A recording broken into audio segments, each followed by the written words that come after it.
Hola, ¿qué tal? Ya estamos de vuelta con estos enfrentamientos de 1 contra 1. Y es que, representando al equipo Fuego, tenemos a un hombre que fue MVP de los mundiales en 2014. Tenemos a Mata.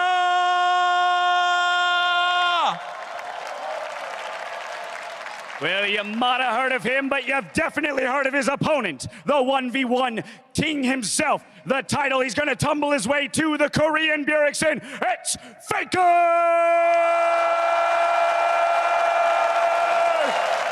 Some rematch!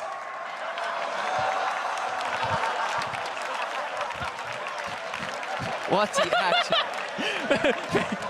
Faker's like, what are they doing? What? What is this? He's tilted. He's tilted. That's it. He's already tilted. This was actually a long con set up by Mata, the tilt faker. He hired them. Paid off Ibai and Dash.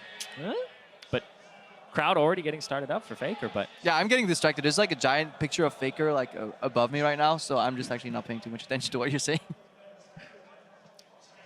Hurts. it does. It does. I mean, Faker and Mata. We'll talk about Mata, 2014 World's MVP. Faker, 2016 World's MVP. These are both guys who were the best player in the world at one point for their role, for sure. Yeah, but Mata became the best player by knowing the best spots to ward and where to walk. Faker became the best player in the world by killing people. So that's kind of a dichotomy that they kind of need to survive right there. However, Mata, I think, is rumored to play different roles. Allegedly, he has like different accounts that he ranks up all the way to Challenger in different roles, kind of the role-specific accounts. So he knows how to play almost every single champion. And he's also no stranger to the Howling Abyss. Exactly.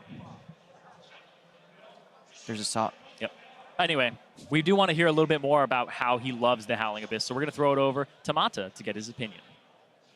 개인적으로는 제가 칼바람 나락에 대해서 자부심이 엄청나기 때문에 이번에 좀 잘하고 싶네요. 제가 시즌 2부터 나와가지고 사실 랭크보다 약간 좋아했던 게임이 그 미드 5대5 아람전인데 이번에 그냥 캐리하고 싶네요. I feel like I've been doing everything wrong in my life. Yeah, that last thing we did wasn't very good. I mean, except for the really awkward toss. So like, I've told myself I'm too old to play the game. 28-year-old guy wins on Lee Sin. I focus so much on rank, calling like ARAM a waste of time. And the best support in the world says ever since season 2, he's kind of just playing ARAMs all the time. He likes it more than rank. So maybe that's the approach. Oh, yeah! Let's go! Oh, they actually did. They locked it. Faker, I mean, he accepted duels where it was mirror match and Nivea against Froggen last year. Faker, he is susceptible to challenges. I mean, Faker has to accept. You don't want to have a story of like, yes, I challenged Faker to a duel, and he was too afraid to accept it. Yeah, and I think as well, another thing is, in Faker's position though, when you accept somebody's duel, you have more to lose than them. Because if they beat Faker, they beat Faker. If you lose, it's like, Proposing Faker to a mirror match is always a win-win. Yeah. If he denies, you actually have a story where you won a little bit, and if not, it's still on your terms. Like, it's the best shot you have to win. Exactly. And if you lose against Faker, nobody's going to hold that against you, right? And that's actually a big problem with being the #1, is you have nobody to really chase anymore. And Faker, though, up against Mata, this is really interesting because why would it be Yasuo? Mata, it's like, Mata Yasuo. It's the ultimate skill champion, though, in Korea. It's regarded as I mean, it's a champion nobody wants on his team because he goes 2 and 10. But then when he's on the opposing team, he's obviously 20-0. But it's an incredibly high champion and also just really fun to watch. I love Yasuo so much. The tiny things in his mechanics, the Q into the E into the auto, the Q, stuff like that. It's really cool. And then there's a lot of great tricks too, where you can like spin on a minion before R-ing. Yeah, Mata's running 1% crit. He's going for it. That's actually a very common Korean page. I'll look at a lot of Peanuts pages. They'll have them. And you're like, wait, you might crit the jungle creep. What? That's actually happened to me once. Actually, it happened in the OGN finals. Is that why you lost? We lost for many more reasons than that, but that was actually 1% crit. Let's hold it. That's the story I'm gonna tell. I stole a red buff because my jungle crit right before the last auto attack. That's what happened on a live game, and then we tilted a tiny bit. So who'd you give the red buff over to? I was Soraka.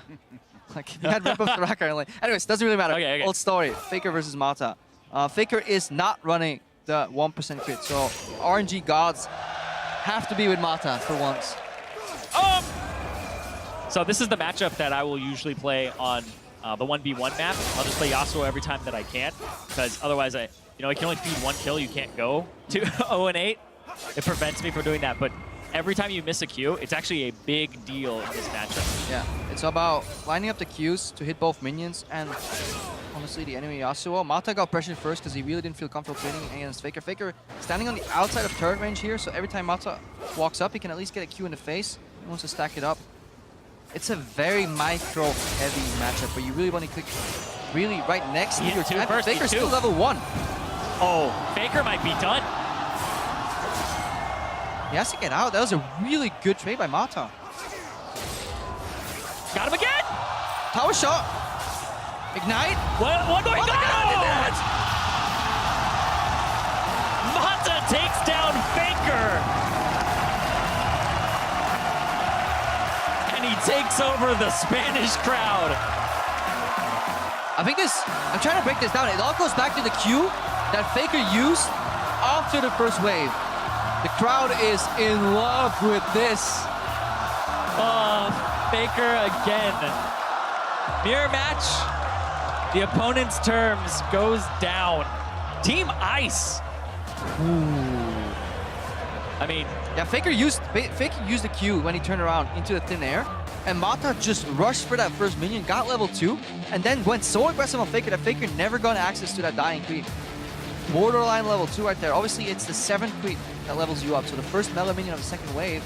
Faker should have been there quicker because he had the push. yeah. Well, the thing is, Faker got the push on him, and when the minions actually create a nice line for the Yasuo, you have more chase down. You have a longer lane to actually make the Yasuo run down. So being underneath your turret in a mirror match like this isn't necessarily the worst thing, because they have to keep running from you. You get an E on them. Mata did it really well. He walked alongside his creep to his zone, but even then, the waves are still gonna meet in the middle. So in essence, it wouldn't matter. It was just the decision making. I think Mata had his Q up sooner, which allowed him to take down that creep much I faster. want to see it again. I want to see it in almost like long form. Because this is the Yeah. end, and we obviously know how we got here. It actually takes quite some stones to go in here as well, taking Yeah. a turn shot voluntarily, but then Knew the dancing limit. out. Even didn't have the ignite as well. The focus there, the half joy. You can see he landed. know- That's where it's like he landed the knockup. Faker's like, I always hated 1v1s anyways. Oh. Team Ice though coming up big today so I mean, far. Yankees Mata, is Maple, hoping Reckless Karsa. if Mata can beat Faker, Anything is possible. anything is possible. 28-year-old wins today. Mata gets taken a victory over Faker. That's insane. Jankos is not gonna beat Prey. Or is he? Well, We don't know yet, but I'm You- actually you s- really keen for that matchup right now because looking at the upsets that we've had. So for that reason, let's go back to Dash. He's on stage introducing our final matchup.